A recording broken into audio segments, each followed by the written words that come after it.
जय हिंद। देखिए, अभी हालिया में इसरो ने अपने पीएसएलवी रॉकेट की मदद से ब्राजील के सैटेलाइट के साथ साथ 19 सैटेलाइट को लॉन्च किया। और ये एक ऐतिहासिक क्षण इसलिए था कि इस सैटेलाइट के साथ साथ अंतरिक्ष में भागवत गीता और नरेंद्र मोदी की तस्वीर को भी लॉन्च किया गया था। लेकिन ये रॉकेट लॉन्च करना काफी कठिन प्रक्रिया होता है। रॉकेट भारत के अलग अलग एरिया में बनते हैं, चाहे वो विक्रम साराभाई अंतरिक्ष केंद्र हो, महेंद्रगिरी में इंजन वगैरह हो गया, गुजरात के अहमदाबाद में सैटेलाइट के पार्ट्स, उन सबको एक पास लाकर और हम लोग इसको लॉन्च करते हैं श्रीहरिकोटा से। श्रीहरिकोटा आंध्र प्रदेश के पास दक्षिण भारत में, यहाँ पर पुलिकट झील के पास एक छोटा सा द्वीप है जहां सतीश धवन प्रक्षेपण केंद्र से लॉन्च किया जाता है।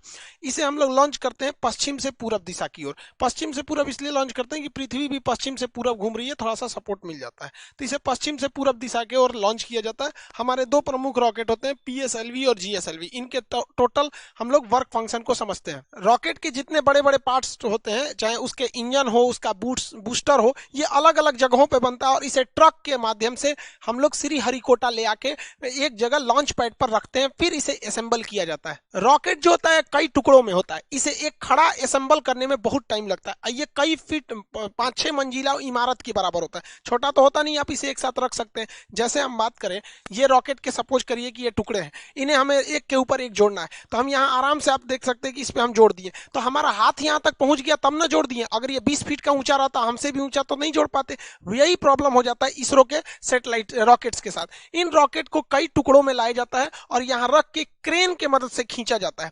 क्रेन के मदद से इसे उठा के और फिर इसे असेंबल किया जाता है। एक एक पार्ट, जहां आपको 4 पार्ट दिख रहा हो, 1 2 3 4, ये तो ऊपर वाला पेलोड है, तो इसको भी आप 5वां पार्ट मान सकते हैं। तो एक एक पार्ट को इस तरह से क्रेन के मदद से रखा जाता है। पहला पार्ट रखने में तो दिक्कत नहीं होता है क्योंकि हाइट कम ही रहती है, लेकिन जैसे जैसे ये ऊपर जाता है वहां तक इंजीनियर को पहुंचना, वहां से नट बोल्ट को कसना, पूरा सीधा रखना, हर चीज को जांच करना काफी दिक्कत होती है। इसलिए इसका जो असेंबली वाला यूनिट होता है ये काफी सोफिस्टिकेटेड, एकदम अत्याधुनिक होता है। जैसे यहाँ देखेंगे तो एक पार्ट को रख दिया गया है। अब यहाँ देखिएगा, यहाँ पर एक छत बना दिया गया, वो टेम्पोररी होता है, इस तरह से गिरा दीजिएगा तो ये आके गिर जाता है। अब यहाँ वाले पे इंजीनियर वगैरह अपना यहाँ पे खड़े होकर देख सकते हैं, फिर यहाँ हो सकता है। अब ये वाला जो सेकंड पार्ट जा रहा है, इसे क्रेन से खींच के इसके ऊपर रखा जाएगा। जैसे देखिए, ये फर्स्ट वाला पार्ट यहाँ रख दिया गया, इसमें से इंजीनियर हट गए। अब देखिए यहाँ पर ये लोग यहाँ पर अपना वर्क कर रहे हैं। जब ये हो जाएगा तो ये वाले छत को खोल दिया जाएगा, फिर इस छत को यहाँ पर ऐसे नीचे गिरा दिया जाएगा ताकि वो लोग काम कर सके।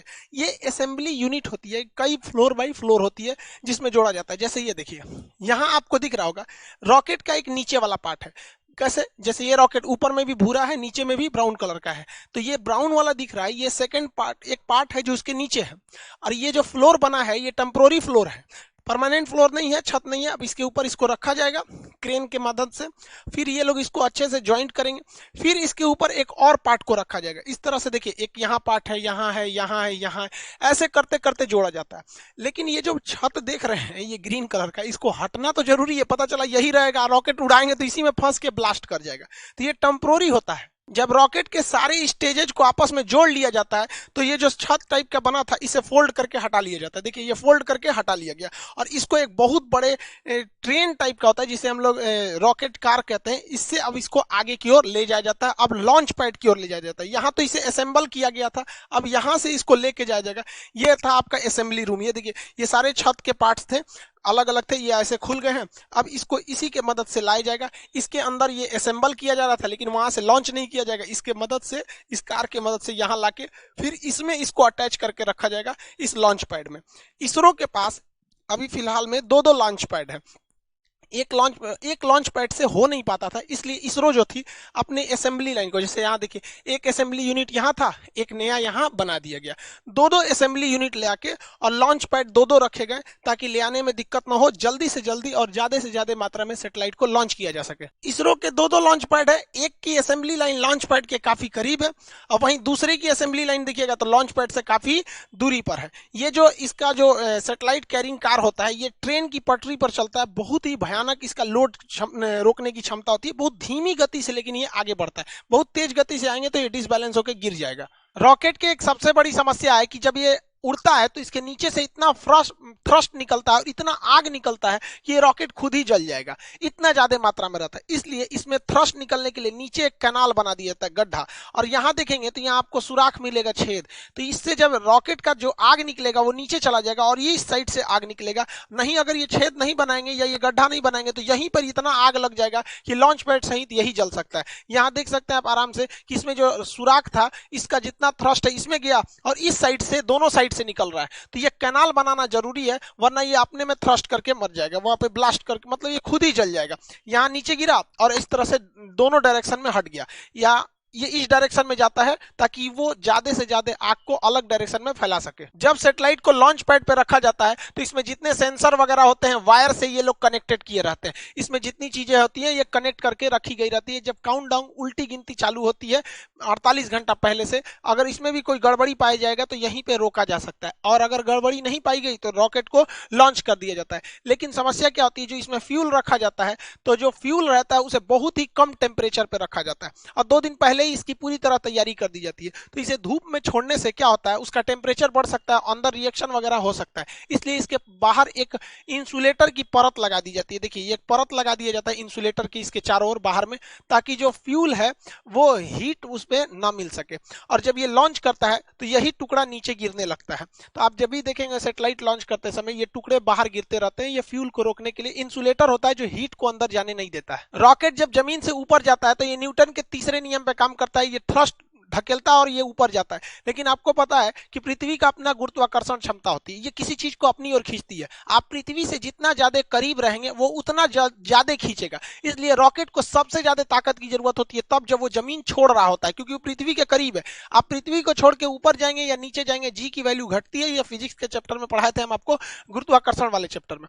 तो वहां पर यहाँ ज्यादा जरूरत है स्टार्टिंग पोजीशन पे। इसलिए रॉकेट का ये जो मेन इंजन होता है, ये मेन पार्ट, इसके अलावे इस साइड से छोटे छोटे और रॉकेट जोड़ दिए जाते हैं जिन्हें हम रॉकेट बूस्टर कहते हैं। ये 6 की संख्या में होते हैं बूस्टर। अब जो पीएसएलवी का बूस्टर है वो छोटा होता है और जीएसएलवी का बूस्टर बड़ा होता है। आगे समझाएंगे दोनों में अंतर क्या होता है। यहाँ देखिए, ये बूस्टर है, ये बूस्टर, और ये मेन रॉकेट है ऊपर। बूस्टर जो होते हैं शुरुआत में एक्स्ट्रा पावर देते हैं ताकि ये पावर बहुत तेजी से उड़ सके, और आगे जाकर बूस्टर खुल जाते हैं। फिर एक एक पार्ट भी धीरे धीरे खुलते रहता है, लास्ट में तो सैटेलाइट ही पहुंचती है। रॉकेट के ये साइड वाले जो बूस्टर होते हैं, इसके अलावा रॉकेट का 4 स्टेज देखिए, पहला, दूसरा, तीसरा, चौथा।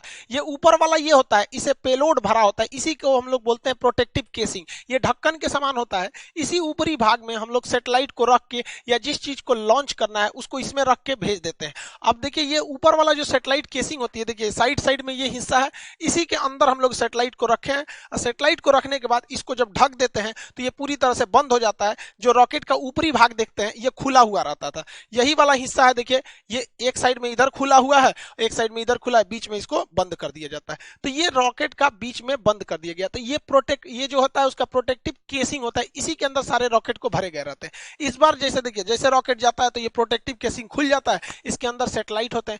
इस बार वहां पे भागवत गीता और नरेंद्र मोदी का फोटो भी भेजा गया है। नरेंद्र मोदी का फोटो इसलिए भेजा गया कि जैसे ही मोदी जी 2014 में शपथ लिए थे तब भी उन्होंने सार्क की मीटिंग में कह दिया था कि इसरो सार्क देशों के लिए एक सैटेलाइट लॉन्च करेगी। पाकिस्तान बाद में उसमें से अलग हो गया। तो मोदी जी की विजनरी में इसरो का काफी ज्यादा योगदान रहा, मतलब वो इस साइंटिफिक चीजों को काफी आगे बढ़ाते हैं। इसलिए इसरो ने इनकी तस्वीर को अंतरिक्ष में भी भेजा था। और भागवत गीता को तो शांति का एक संदेश के रूप में, कि भागवत गीता एक तरह का क्या है, मतलब कई तरह के जो सांसारिक सवाल होते हैं उनको, उनका एक उसमें जवाब एक तरह से कर लीजिए। जैसे मान के चलिए, कुछ लोग कहते हैं कि हमारा जीवन बहुत कष्टमय हो गया है, भाग साथ नहीं दे रहा है, नसीब साथ दे रहा है। उन लोगों को कहते हैं कि भाई साहब कभी फुर्सत मिले ना तो भागवत गीता में कर्ण की जीवनी पढ़ लीजिएगा। बेचारा जब से पैदा हुआ और जब तक मृत सैया पर भी लेटा था तो भी अपना दांत तोड़ के वो दंड दे दिया था। तो जो लोग को लगता है कि मेरा नसीब खराब है, तो एक बार कर्ण का देखिएगा, फिर समझ में आएगा आपका दुख कितना बड़ा और कितना छोटा है। खैर, अपने टॉपिक पे आते हैं। इस बार 28 फरवरी 2021 को इसरो ने लॉन्च किया, तो अपने साथ टोटल 19 सैटेलाइट को लॉन्च किया गया था। इसमें एक ब्राजील का बना हुआ वहां पर एमेजोनिया 1 नाम का सैटेलाइट था जो काफी महत्वपूर्ण था। इसे PSLV C51 रॉकेट से छोड़ा गया। इस रॉकेट का नाम याद रखिएगा क्योंकि इसके मदद से भागवत गीता और मोदी जी का फोटो भेजा गया है, तो ये थोड़ा इंपॉर्टेंट हो सकता है। ये PSLV की 53वीं सक्सेसफुल मिशन थी। एमेजोनिया 1 ब्राजील का जो सैटेलाइट है ये पूरी तरह से ब्राजील के जंगलों पर नजर रखेगा। ब्राजील का जो जंगल होता है ये वर्षा वन होते हैं, ये टोटल दुनिया का 20% ऑक्सीजन यहीं से निकल जाता है। इतने घने जंगल होते हैं कि इसके अंदर कई बार जंगल का ऐसा एरिया है जहां सूरज की रोशनी नहीं पहुंच पाती, इतने जंगल है। लेकिन इन जंगलों की दो समस्या है। एक, इन जंगलों में बड़ी तेज आग लग जाता है जिससे जंगल खत्म होने लगते हैं, और दूसरा यह क्या है कि यहाँ पे पेड़ों की कटाई बहुत भयानक चल रही है। पेड़ों की कटाई तो भाई साहब पूरी दुनिया में चल रही है, हर जगह पेड़ काटे जा रहे हैं, और जिस रफ्तार से पेड़ों की कटाई चल रही है वह दूर नहीं जब हरियाली के नाम पर केवल लड़कियां बच जाएंगी।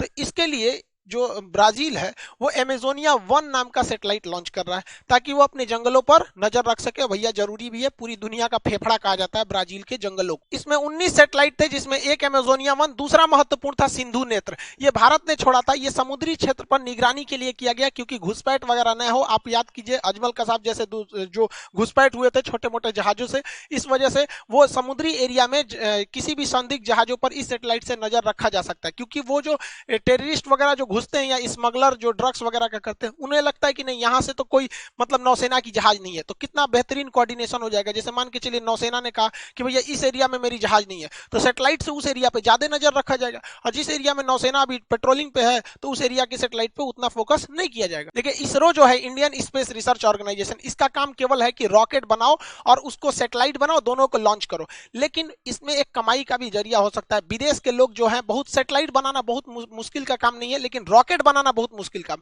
इवन हम लोग ने अपना पहला सैटेलाइट आर्यभट्ट भारत में बना लिया था, लेकिन उसको हम लोग लॉन्च करने के लिए रूस को दिए थे और रूस ने अपने रॉकेट से उसे छोड़ा था। तो बहुत से ऐसे देश हैं जो दुनिया को कहते हैं कि भैया अमेरिका से कहते हैं, यूरोप से कहते हैं कि हमारे सैटेलाइट को छोड़ दो, तो भारत बहुत सस्ते में छोड़ देता है और भारत की सैटेलाइट काफी विश्वसनीय होती है। इसलिए इसके लिए भारत सरकार ने एक कंपनी बनाई थी, उसका नाम था एंट्रिक्स। एंट्रिक्स कॉर्पोरेशन था, 1992 में बनाई गई थी। ये कंपनी दूसरे देशों से कहती थी भैया तुम्हारा सैटेलाइट छोड़ना है, लाओ यहाँ लाओ, पैसा दो हमको दो, और ये इसरो को देती थी भैया इसको भी छोड़ दो, हम इतना पैसा दे देते हैं। लेकिन इसमें कुछ कमियां थी जिसको सुधारते हुए 2019 में न्यू स्पेस इंडिया लिमिटेड नाम की एक कंपनी ऑर्गेनाइज कर दिया गया। अब किसी को अपनी सैटेलाइट छोड़वाना है तो डायरेक्ट इसरो से बात नहीं करेगा, इससे बात कीजिए, बिजनेस वाला काम ये संभालेगी, बाकी रॉकेट सैटेलाइट बनाने का काम इसरो करेगी। एंट्रिक्स ने बहुत सारे मिशन को अंतरिक्ष में भेजा है। एंट्रिक्स ने बहुत सारे दुनिया के ग्राहकों को ढूंढ के लाया है इसरो के लिए, जिससे इसरो की बहुत मोटी कमाई हुई है। लेकिन अभी क्या है, ये न्यू स्पेस इंडिया लिमिटेड को बनाया गया। ये इसकी पहली कॉमर्शियल उड़ान थी जो ब्राजील से इन्होंने नेगोशिएशन करके लाया था। हालांकि ब्राजील चाइना से इस सैटेलाइट को छुड़वाने वाला था, लेकिन बाद में भारत ने उससे कम दाम दिया, इस वजह से उसने भारत से भी छुड़वा लिया। सैटेलाइट का ऊपर वाला जो भाग होता है ये खोखला होता है, इसे प्रोटेक्टिव केसिंग कहते हैं, ये खुल जाता है। इसी के अंदर सैटेलाइट्स को लॉन्च रखा जाता है। जो सैटेलाइट होते हैं इनके इसी के अंदर रखा जाता है। इसरो ने 2017 में इसके अंदर छोटे छोटे कुल 104 सैटेलाइट को लॉन्च किया था। इसके अंदर देखिए यहाँ पर छोटे छोटे होते हैं, तो 104 रॉकेट सैटेलाइट्स को इस पेलोड के अंदर रखा था। जब ये जाते हैं तो खुल जाते हैं और सैटेलाइट अंतरिक्ष में चले जाते हैं। 600 से 900 किलोमीटर ऊंचाई पे जाने के बाद पृथ्वी का गुरुत्वाकर्षण खत्म हो जाता है, फिर वो घूमने लगते हैं। इन सैटेलाइट को ऊर्जा यानी एनर्जी मिलती है, इन पर सोलर पैनल लगे होते हैं। इनमें सोलर पैनल से इनमें एनर्जी लगी होती है, मतलब एनर्जी ले रहते हैं ये लोग सोलर पैनल से। और इसके अंदर छोटा सा एक तो मोटर भी होता है जिससे कि ये अपने डायरेक्शन और अपने पाथ को चेंज कर सकते हैं। तो रॉकेट केवल अंतरिक्ष में जाके ये खुल जाएगा और सबको ऐसे फेंक देगा, और वहां गुरुत्वाकर्षण नहीं है तो सब इधर उधर तैरेंगे, तो 1 बाय 1 सबको अपने अपने ऑर्बिट में फिट कर दिया जाता है। रॉकेट इंजन और जेट इंजन में अंतर क्या होता है? हवाई जहाज में जेट इंजन लगा होता है, ये बाहर से ऑक्सीजन ले लेता है, जबकि अंतरिक्ष में तो ऑक्सीजन ही नहीं है। इसलिए रॉकेट इंजन उस इंजन को कहते हैं जो अपना खुद का ऑक्सीजन का सिलेंडर ले जाया जाता है। तो जिस सिलेंडर में ऑक्सीजन रहता है उसे हम ऑक्सीडाइजर कहते हैं, और जिसमें फ्यूल रहता है उसे फ्यूल टैंक कहते हैं। ये दोनों रहता है, इसे एक पास लाया जाता है पाइप के माध्यम से कंबशन चैम्बर में, और वहां पे आग लगाया जाता है। आपको पता है बिना ऑक्सीजन में फ्यूल कितना भी दे दीजिएगा, जब तक ऑक्सीडाइजर यानी ऑक्सीजन नहीं मिलाइएगा आग नहीं पकड़ेगा। तो इन सबको मिला के पाइप के माध्यम से यहां लाया जाता है कंबशन चैम्बर में, और इसमें ब्लास्ट आग लगाया जाता है। और आग जब लगता है तो वह आग निकलने का रास्ता खोजती है। अब इस निकलने के रास्ता को इतना पतला कर दिया जाता है कि वो निकलती है तो ये रॉकेट को थ्रस्ट उठा देती है। ये देखिएगा यहाँ पे काफी पतला कर दिया जाता है। इस पतला होने की वजह से न्यूटन के थर्ड लॉ के हिसाब से एक्शन रिएक्शन होता है और ये रॉकेट ऊपर की ओर जाने लगता है। भारत के पास दो फेमस रॉकेट है, एक PSLV है, ये छोटी उड़ान के लिए होता है। PSLV ज्यादा ऊंचा पे नहीं ले जा सकता है। पीएसएलवी 600 से 900 किलोमीटर की ऊंचाई पर ही ले जा सकता है। ये 2 टन के ही टोटल रॉकेट को सैटेलाइट को ले जा सकता है। अब एक ही सैटेलाइट भेज दीजिए 2 टन का, या कम कम वेट के ज्यादा सैटेलाइट को छोड़ सकते हैं। ये पोलर सैटेलाइट होता है। पोलर उसे कहते हैं जो पृथ्वी के पोल यानी ध्रुव पर घूमे, ध्रुवीय सैटेलाइट होता है, ऊपर नीचे करता है। तो ये पृथ्वी के ऊपर नीचे इस तरह से घूमता है। इसके हम लोग सन सिंक्रोनस भी कहते हैं, क्योंकि सूर्य कहीं भी रहेगा, ये अगर घूमते रहेगा तो सूर्य को यहाँ से सूर्य दिखाई दे देता है। ये कम ऊंचाई पर होता है, इसलिए ये मौसम की मतलब जानकारी दे देता है, कहीं कहीं जासूसी का काम कर देता है, निगरानी वगैरह का काम कर, मतलब ये सब काम कर देते हैं, मौसम वगैरह का काम कर देता है। इसे छोड़ने के लिए पीएसएलवी रॉकेट का प्रयोग किया जाता है। ये 4 स्टेज का रॉकेट होता है। साइड साइड में तो बूस्टर लगे हैं, इनकी बात नहीं करते हैं। ये इतना भरोसेमंद रॉकेट है कि 1993 से आज तक ये केवल 2 बार फेलियर हुआ है।